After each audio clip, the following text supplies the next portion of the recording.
Let's talk about the 75-year study. For anyone who doesn't know about this study, could you just give us a quick synthesis or synopsis of what you were looking at, the types of things that you were assessing, the types of behaviors, and then, of course, the more scientific result that you gained from doing that study?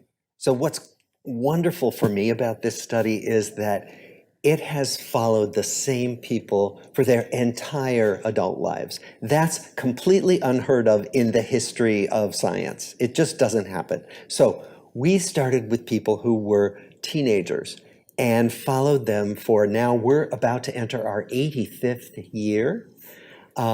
We've followed people for 85 years. Most of the original people have passed away, as you can imagine. Of course. But we've started studying their children, who are all baby boomers.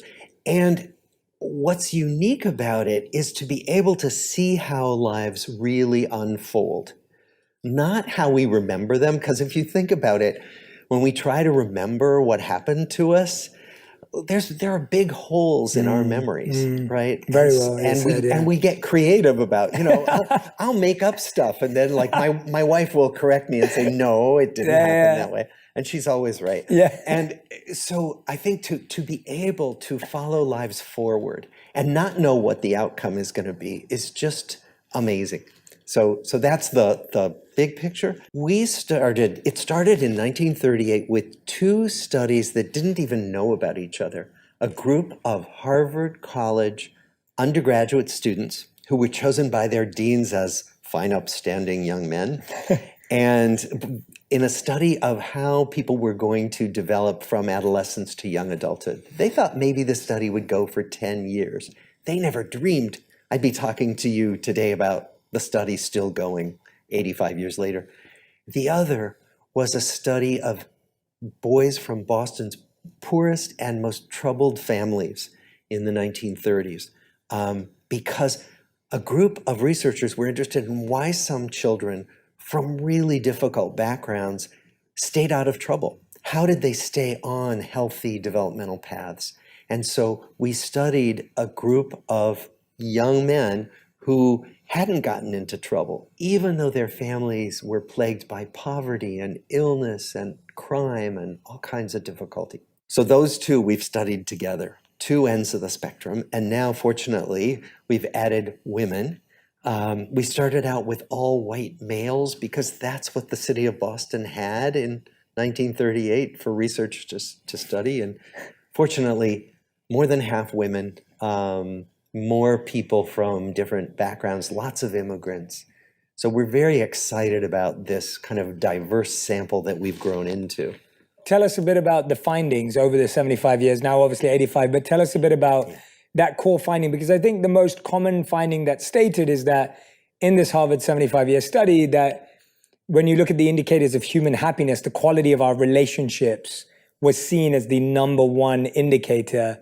Was there a number two? Was there a number three? Or was it just so far out? Like, tell us a bit about the findings, and then we'll dive into the number one finding. Right. Well, the biggest findings were about relationships, but also about taking care of our health, taking care of our bodies. One of our study members said, take care of your body as though you're going to need it for 100 years.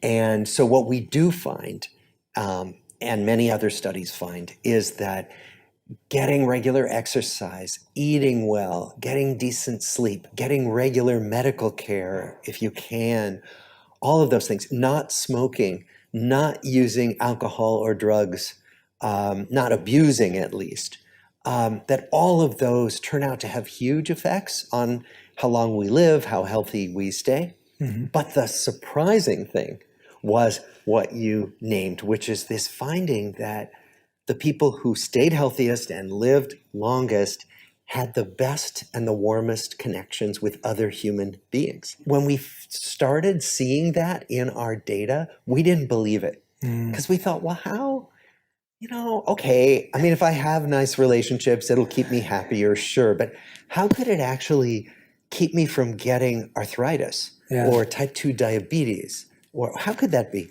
And so we and other researchers have found over and over again that this is the case.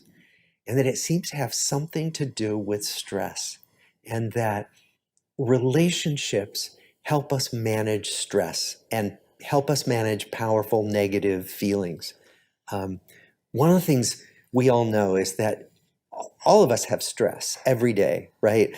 And sometimes really bad things happen during the day. We come home and we're upset. What we find is that if you have someone who you can talk to at home, or someone you can call up who's a good listener, who's a sympathetic listener, you can literally feel your body calm down.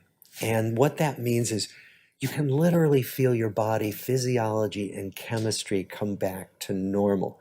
And that's the main thing that we think relationships do for us. Understood. So you're actually saying that not only do positive relationships help us monitor stress and maybe regulate stress, but challenging relationships can actually cause health issues too. Yes. The opposite is also true. Very conflictual relationships. Yeah. So challenging can be good, right? And that actually doesn't break down our health.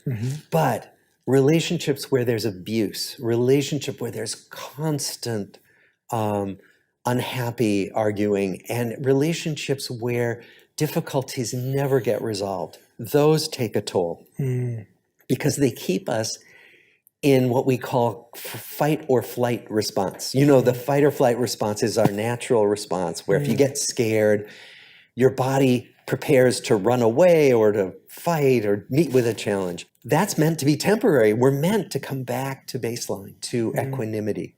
If we can't do that, then we're in trouble.